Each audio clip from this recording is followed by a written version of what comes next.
ನಮಸ್ಕಾರ, ನಾನು ಗೌತಮ್ ಹೆಗ್ಡೆ. ಶೌರ್ಯ ಅಂದ್ರೇನು ಅನ್ನುವ ಪ್ರಶ್ನೆಗೆ ಒಂದ್ ಕಾಲದಲ್ಲಿ ಮೇಜರ್ ಮೋಹಿತ್ ಶರ್ಮಾ ಅಂತ ಉತ್ತರ ಕೊಡ್ತಿದ್ರು. ಯಾರೀ ಮೇಜರ್ ಮೋಹಿತ್ ಶರ್ಮಾ? ಯಾಕೆ ಇವ್ರ ಹೆಸರನ್ನ ಶೌರ್ಯ ಅನ್ನುವಂತಹ ಪ್ರಶ್ನೆಗೆ ಉತ್ತರವನ್ನಾಗಿ ಕೊಡ್ತಿದ್ರು?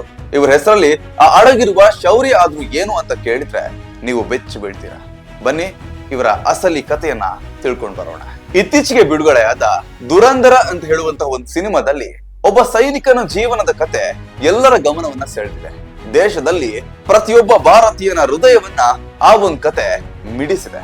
ಹಾಗಾದ್ರೆ ಯಾರು ಆ ಸೈನಿಕ? ಅವನ ಜೀವನದ ಕತೆ ಏನು? ಬನ್ನಿ ಈ ವಿಡಿಯೋದಲ್ಲಿ ಸಂಪೂರ್ಣವಾಗಿ ತಿಳಿತಾ ಹೋಗೋಣ.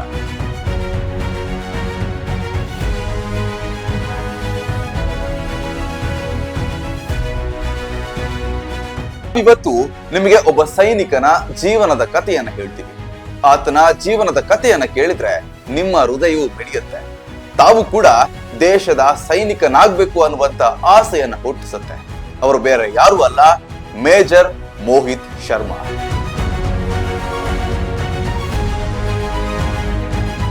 ಭಾರತೀಯ ಸೇನೆಯಲ್ಲಿ ಇವರ ಹೆಸರನ್ನ ಕೇಳಿದ್ರೆ ಅದೊಂಥರ ಗೌರವ ಹುಟ್ಟಿಕೊಳ್ಳುತ್ತೆ. ತಾನು ಕೂಡ ಅಂತದ್ದೇ ಒಬ್ಬ ಸೈನಿಕನಾಗ್ಬೇಕು ಅನ್ನುವಂತ ಆಸೆ ಆಕಾಂಕ್ಷೆ ಹುಟ್ಟಿಕೊಳ್ಳುತ್ತೆ. ಮೇಜರ್ ಮೋಹಿತ್ ಶರ್ಮಾ ಅವರು ಪ್ಯಾರಾ ಫೋರ್ಸ್ ನಲ್ಲಿ ದೇಶಕ್ಕಾಗಿ ದುಡಿದು ದೇಶಕ್ಕಾಗಿ ಜೀವನವನ್ನ ಕೊಟ್ಟಿರ್ತಾರೆ. ಅವರ ಜೀವನದ ಕತೆ ಸಿನಿಮಾದ ಕತೆ ಅಂತಿರಬಹುದು, ಆದ್ರೆ ಕೇವಲ ಸಿನಿಮಾದ ಕಥೆಯಲ್ಲ, ಅದು ಅವರ ಜೀವನದಲ್ಲಿ ನಡೆದಿರುವಂತಹ ನೈಜ ಕಥೆ. ಬನ್ನಿ ಅದೇನು ಅಂತ ತಿಳಿತಾ ಹೋಗೋಣ. ಶರ್ಮಾ ಅವರು 1981ರಲ್ಲಿ ಹರಿಯಾಣದ ರೋಹಿಣಿ ಅನ್ನುವಂತಹ ಒಂದು ಪ್ರದೇಶದಲ್ಲಿ ಹುಟ್ಟುತ್ತಾರೆ. ತನ್ನ ಬಾಲ್ಯದಲ್ಲಿ ತಾನೊಬ್ಬ ಸೈನಿಕನಾಗ್ಬೇಕು ಅನ್ನುವಂತಹ ಆಸೆ ಅವರ ಜೀವನದಲ್ಲೇ ಹುಟ್ಕೊಂಡಿರುತ್ತೆ. ಹಾಗಾಗಿ NCCಯನ್ನ ಸೇರ್ಕೊಳ್ತಾರೆ. NCCಯಲ್ಲಿ ತಾನು ಏನಾಗ್ಬೇಕು ಅಂತ ಕೇಳಿದ್ರೆ ನಾನೊಬ್ಬ ದೇಶ ಕಾಯುವ ಸೈನಿಕನಾಗ್ಬೇಕು ಅಂತ ಹೇಳ್ತಾರೆ. ಅವಾಗ್ಲೇ ಹುಟ್ಕೊಂಡಿರುವಂತ ಆ ಒಂದು ಆಸೆ ಅವರನ್ನ ಸೈನಿಕನಾಗಿ ಮಾಡುತ್ತೆ. ಅವರ ಜೀವನದಲ್ಲಿ ಇದ್ದದ್ದು ಅದೊಂದೇ ಗುರಿ. ಅದೇನು ಅಂತ ಹೇಳಿದ್ರೆ ತಾನೊಬ್ಬ ದೇಶ ಕಾಯುವ ಸೈನಿಕನಾಗ್ಬೇಕು ಅಂತ. ಅವ್ರು ಅಂದ್ಕೊಂಡಾಗೆ ಸೈನಿಕರಾಗ್ತಾರೆ. ಅವರೊಂದು ಪರಿಶ್ರಮದಿಂದ NDAಗೆ ಆಯ್ಕೆ ಆಗ್ತಾರೆ.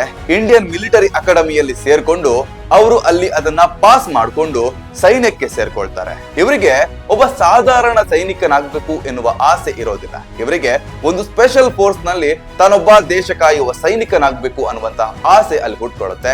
ಹೀಗಾಗಿ ಅವರು ರೆಡ್ ಬ್ಯಾರೆಟ್ ನಲ್ಲಿ ತಮ್ಮ ಶ್ರಮವನ್ನ ತೋರಿಸ್ತಾರೆ. ತಾನೊಬ್ಬ ಸ್ಪೆಷಲ್ ಅಂತ ಹೇಳೋದನ್ನ ಎಲ್ರು ಕೂಡ ಸಾಬೀತು ಮಾಡಿ ಅವರು ಸ್ಪೆಷಲ್ ಪ್ಯಾರಾ ಫೋರ್ಸ್ ಗೆ ಸೇರ್ಕೊಳ್ತಾರೆ. ಯಾವಾಗ ಅವರು ಈ ಒಂದು ಸ್ಪೆಷಲ್ ಫೋರ್ಸ್ ಗೆ ಸೇರ್ತಾರೋ ಅವರ ಹೆಸರು ಬದಲಾಗುತ್ತೆ. ಮೋಹಿತ್ ಶರ್ಮಾ ದಿ ಪ್ಯಾಂಥಮ್ ಅಂತ ಅವರ ಹೆಸರನ್ನ ಬದಲಾಯಿಸ್ತಾರೆ. ಅವರ ಹೆಸರು ಬದಲಾದ್ಮೇಲೆ ಅವರ ಎದುರಾಳಿಗಳಿಗೆ ದಿ ಪ್ಯಾಂಥಮ್ ಅಂತ ಹೇಳುವಂತ ಹೆಸರು ಕೇಳಿದ್ರೆ ಸಾಕು, ಅವರ ಹೃದಯದಲ್ಲಿ ನಡುಕ ಶುರು ಆಗತ್ತೆ. ಅವರು ಯುದ್ಧವನ್ನ ಮಾಡ್ತಿದ್ದಾರೆ, ನಮ್ಮ ಸಮೀಪದಲ್ಲಿ ಅವ್ರು ಇದ್ದಾರೆ ಅಂತ ಎದುರಾಳಿ ಗೊತ್ತಾದಾಗ ಅವರಿಗೆ ಎಲ್ಲಿಲ್ಲದ ಟೆನ್ಷನ್ ಶುರು ಆಗುತ್ತೆ. ಯಾಕಂತ ಹೇಳಿದ್ರೆ ಅವರೊಬ್ರು ಅಪ್ರತಿಮ ಶೌರ್ಯವನ್ನ ಹುಟ್ಟು ಹಾಕಿದ. ಹಾಗೆ ಯಾರೇ ಎದುರಾಳಿ ಬಂದ್ರು ಕೂಡ ಅವರ ಎದೆಗೆ ಗುಂಡನ್ನ ಹೊಡೆದು ಅವರನ್ನ ಎದುರಿಸಬಲ್ಲಂತಹ ಒಂದು ಶಕ್ತಿ ಮೇಜರ್ ಶರ್ಮಾ ಅವರಿಗೆ. ಇವರ ಶೌರ್ಯವನ್ನ, ಇವರ ಆ ಒಂದು ಕೆಲಸದ ಒಂದು ಶಕ್ತಿಯನ್ನ ನೋಡ್ತಿದ್ರೆ ಅದನ್ನ ನಮಗೆ ಸುಲಭವಾಗಿ ವರ್ಣಿಸಬಹುದು ಅಥವಾ ಅದನ್ನ ಬಣ್ಣಿಸಬಹುದು. ಆದ್ರೆ ತಾನೊಬ್ಬ ಸೈನಿಕನಾಗ್ಬೇಕು ಅಂತ ಹೇಳಿ ದೇಶದ ರಕ್ಷಣೆಗಾಗಿ ದುಡಿದಂತಹ, ಹಾಗೆ ಎಷ್ಟೋ ಎದುರಾಳಿಗಳನ್ನ ಸಾಯಿಸಿರುವಂತಹ ಕಥೆಯನ್ನ ಸುಲಭವಾಗಿ ನಾವು ಹೇಳ್ಬಹುದು, ಅದನ್ನ ವರ್ಣಿಸಬಹುದು, ಬಣ್ಣಿಸಬಹುದು. ಆದ್ರೆ ಅವರ ರಕ್ತ ಎಷ್ಟು ಬಿಸಿಯಾಗಿತ್ತು, ದೇಶಕ್ಕಾಗಿ ತಾನೊಬ್ಬ ಇಂತಹ ಕೆಲಸಗಳನ್ನ ಮಾಡಬಹುದು ಅಂತ ತೋರಿಸ್ಕೊಟ್ಟಿರುವಂತಹ ಅವರ ಶೌರ್ಯದ ಬಗ್ಗೆ ನಾವು ಕೇವಲ ಮಾತಲ್ಲಿ ಮಾತ್ರ ಹೇಳೋಕ್ ಸಾಧ್ಯ. ಸ್ಪೆಷಲ್ ಫೋರ್ಸ್ ನಲ್ಲಿ ತನ್ನನ್ನ ತಾನು ತೊಡಗಿಸಿಕೊಂಡ ನಂತರ 2004ರಲ್ಲಿ ಇವರಿಗೆ ಇನ್ನೊಂದು ಹೆಸರನ್ನ ಇಡ್ಲಾಗುತ್ತೆ. ಇವರು ಸೈನ್ಯಕ್ಕೆ ಸೇರುವಾಗ ಮೋಹಿತ್ ಶರ್ಮಾ ಅಂತ ಇವರ ಹೆಸರು ಇರುತ್ತೆ. ನಂತರ ಪ್ಯಾರಾ ಸ್ಪೆಷಲ್ ಫೋರ್ಸ್ ಗೆ ಸೇರಿದ ನಂತರ ಪ್ಯಾಂಥಮ್ ಅಂತ ಬದಲಾಗುತ್ತೆ. ಜನರೆಲ್ಲರೂ ಕೂಡ ಮೋಹಿತ್ ಶರ್ಮಾ ಅಲಿಯಾಸ್ ಪ್ಯಾಂಥಮ್ ಅಂತ ಕರೀತಿರ್ತಾರೆ. ಈ ಹೆಸರನ್ನ ಕೇಳಿದ ಎದುರಾಳಿಗಳಿಗೆ ನಡುಕ ಹುಟ್ಟಿಸ್ತಿರುತ್ತೆ. ಅದರ ನಂತರ 2004ರಲ್ಲಿ ಇವರ ಕಾರ್ಯಕ್ಷಮತೆಯನ್ನ ಗುರುತಿಸಿಕೊಂಡು ಒಂದು ಸ್ಪೆಷಲ್ ಆಗಿ ಇನ್ನೊಂದು ಹೆಸರನ್ನ ಇಡ್ತಾರೆ. ಆ ಹೆಸರು ಕೇಳಿದ್ರೆ ನಿಮ್ಗೆ ಟೆನ್ಷನ್ ಆಗ್ಬೋದು. ಆ ಹೆಸರು ಏನಂತ ಹೇಳಿದ್ರೆ 2004ರಲ್ಲಿ ಇಟ್ಟಂತ ಹೆಸರು ಇಕ್ಬಾಲ್ ಅಂತ. ಮುಸ್ಲಿಮರ ಹೆಸರಾಗಿರುವಂತ ಇಕ್ಬಾಲ್ ಅಂತ ಹೆಸರನ್ನ ಯಾಕೆ ಈ ಒಂದು ಹೆಸರನ್ನ ಮೇಜರ್ ಅವರಿಗೆ ಇಟ್ರು ಅಂತ ನಿಮಗೂ ಕೂಡ ಪ್ರಶ್ನೆ ಹುಟ್ಟುಕೊಂಡಿರಬಹುದು. ಈ ಒಂದು ಹೆಸರೇ ಅವರ ಜೀವನದ ಕಥೆಯನ್ನೇ ಬದಲಾಯಿಸಿದೆ. ಬನ್ನಿ ಅದೇನಂತ ತಿಳಿತಾ ಹೋಗೋಣ.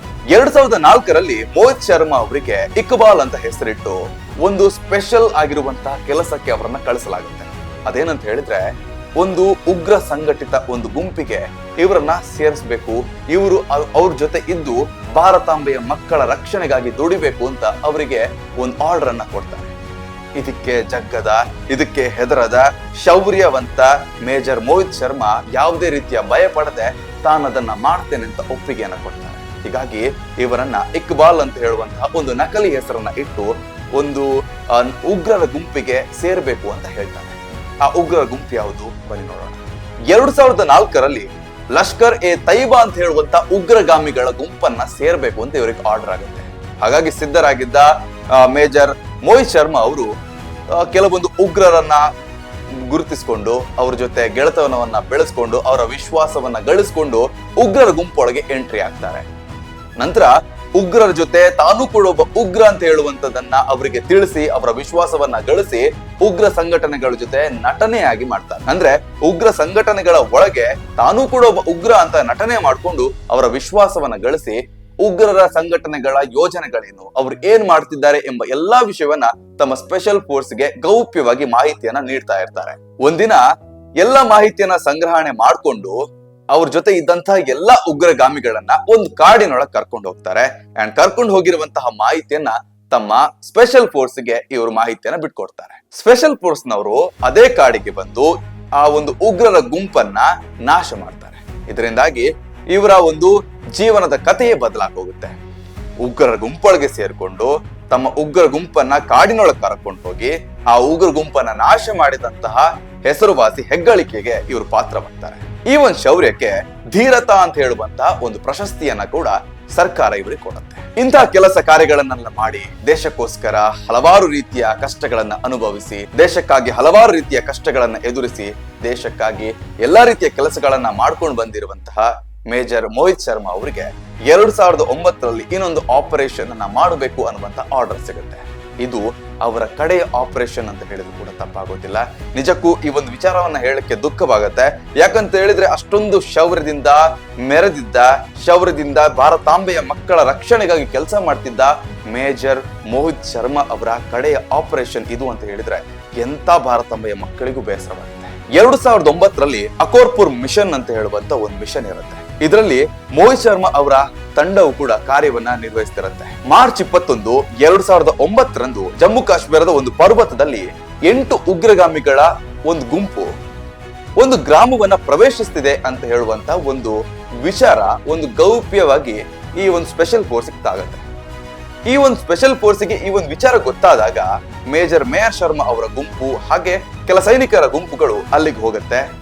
ಹೋದ ತಕ್ಷಣವೇ ಸಿಡಿಲಿನಂತೆ ಮಳೆಯಂತೆ ಗುಂಡಿನ ಚಕಮಕಿ ನಡೆಯುತ್ತೆ. ಈ ಒಂದು ಸಂದರ್ಭದಲ್ಲಿ ದೇಶ ಸೇವೆಗಾಗಿಯೇ ಹುಟ್ಟಿದ ಮೇಜರ್ ಮೋಹಿತ್ ಶರ್ಮಾ ಅವರು ಹಿಂದೆ ಸರಿಯದೆ ಮುಂದೆ ನುಗ್ಗಿ 4 ಜನ ಉಗ್ರಗಾಮಿಗಳನ್ನ ಸಾಯಿಸ್ತಾರೆ. ಇದ್ದದ್ದೇ 8 ಉಗ್ರಗಾಮಿಗಳು, ಅಲ್ಲಿ 4 ಉಗ್ರಗಾಮಿಗಳನ್ನ ಇವರೊಬ್ಬರೇ ಹೊಡೆದುರುಳಿಸ್ತಾರೆ. ಆದ್ರೆ ಸ್ವಲ್ಪ ಹೊತ್ತಿನ ನಂತರ ಒಂದು ಗುಂಡು ಮೇಜರ್ ಮೋಹಿತ್ ಶರ್ಮಾ ಅವರ ಎದೆಯನ್ನ ತಾಕುತ್ತೆ.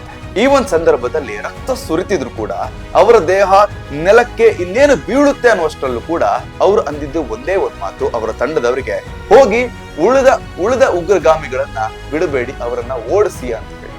ಈ ಒಂದು ಮಾತು ಇನ್ನೂ ಕೂಡ ಶಾಶ್ವತವಾಗಿ ಬದುಕುಳಿದಂತ ಒಂದು ಸೈನಿಕರ ಕಿವಿಯಲ್ಲಿ ಇನ್ನೂ ಕೂಡ ಹಾಗೆ ಇದೆ ಅಂತ ಕೆಲ ವರದಿಗಳು ಹೇಳ್ತಾರೆ. ಅವರ ಅಂತಿಮ ಈ ಒಂದು ಮಾತುಗಳೇ ಇನ್ನೂ ಕೂಡ ರಾಜಗುರುತಾಗಿ ಬಾಕಿಯಾಗಿದೆ. ಅವರ ಈ ತ್ಯಾಗಕ್ಕೆ ರಾಷ್ಟ್ರವು ಅತ್ಯುನ್ನತ ಪ್ರಶಸ್ತಿಯಾಗಿರುವ ಅಶೋಕ ಚಕ್ರ ಬಿರುದನ್ನ ಕೂಡ ನೀಡಿದೆ. ಇದು ಮೇಜರ್ ಶರ್ಮಾ ಅವರ ಜೀವನದ ಕತೆ. ಈಗ ಹೇಳಿ, ನೀವು ಕೂಡ ಈ ಒಂದು ಕಥೆಯನ್ನ ಕೇಳಿರ್ತೀರಾ, ಈ ಒಂದು ಕಥೆಯನ್ನ ಇವಾಗ ನೀವು ನೋಡಿದ್ದೀರಾ. ನಿಮ್ ಪ್ರಕಾರ ಶೌರ್ಯ ಅಂದ್ರೆ ಏನು ಅನ್ನೋದನ್ನ ದಯವಿಟ್ಟು ಕಮೆಂಟ್ ಮೂಲಕ ಉತ್ತರವಾಗಿ ತಿಳಿಸಿ. ಸಿಗೋಣ ಮುಂದಿನ ವಿಡಿಯೋದಲ್ಲಿ. ಅಲ್ಲಿ ತನಕ ಟೇಕ್ ಕೇರ್.